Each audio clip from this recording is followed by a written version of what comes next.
bestgeekblogever.com.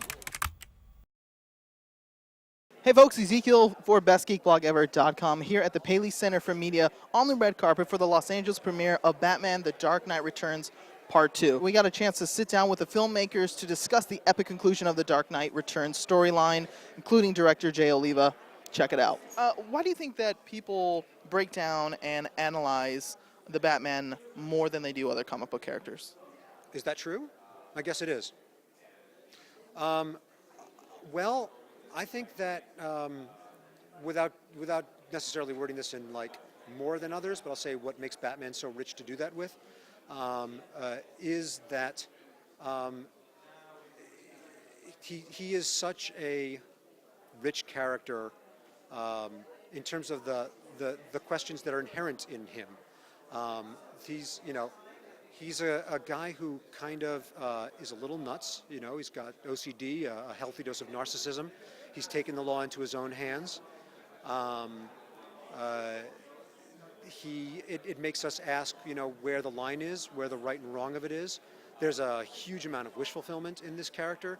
A guy who doesn't have superhero powers, which is kind of where the character originally came from. Can you take someone without superpowers and just with his resources and his brain be as strong as a superhero? So there's just so many different layers and interesting places to go with Batman. He's somebody with enormous tragedy in his past that makes him rich to do stories about. It's just a playground to get to explore in that world. He resides in sort of this moral gray area, especially in this film, with Superman and the Joker representing the extremes of those. Is that enjoyable to write for with a character that sort of doesn't have to follow certain rules? Oh, absolutely. I mean, to me, it makes us ask tough questions. We all root for him. We root for his victory in this movie, and at the same time, even I writing it was uncomfortable with the lines that he's crossing. And is it okay?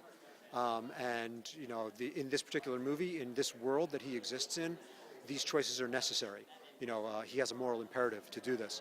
But I always worry about people watching this and saying, well, that makes it okay for me to do in real life. So as a material, as a world to write in, Batman is always challenging and always making me ask questions and making us ask questions. That's what I love about it. Do you think people break down and analyze the Batman as a character more than other characters?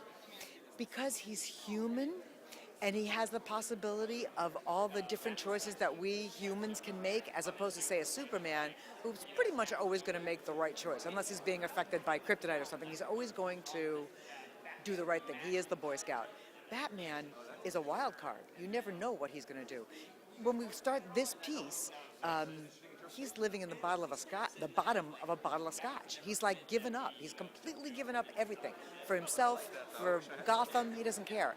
But during this piece, we see him come back to, you know what, I can't sit by any longer. I must take action.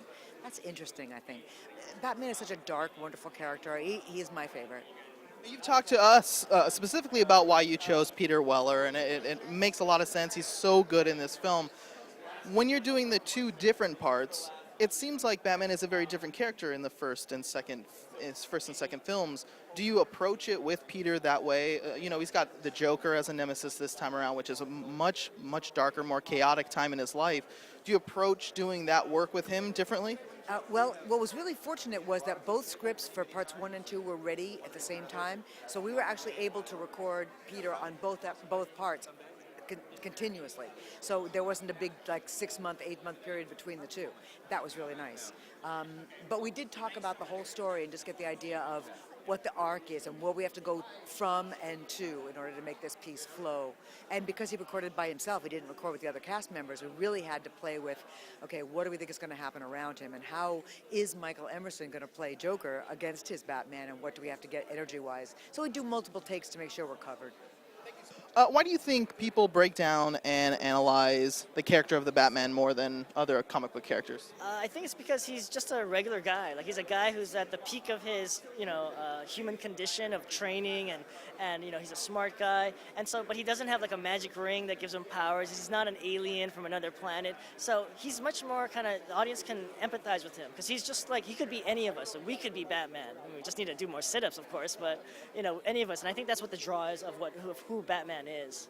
When we talked last time, you talked specifically about certain scenes in the film that you yourself wanted to take over. You're the director, so you're overseeing the whole project, but there were certain ones that in part one you said, I want to animate that one. Which ones did you do for part two?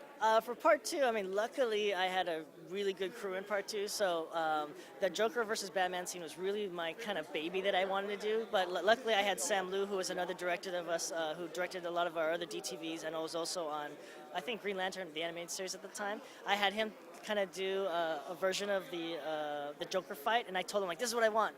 And so from that, I kind of told him, like, these are all the little bits that I want, and I was very specific, like, I want it like this because I want it to feel like that. And I remember him saying, like, are you sure, because that might be, and I'm like, no, just do it because it's going to be awesome. And that's kind of how I approached it.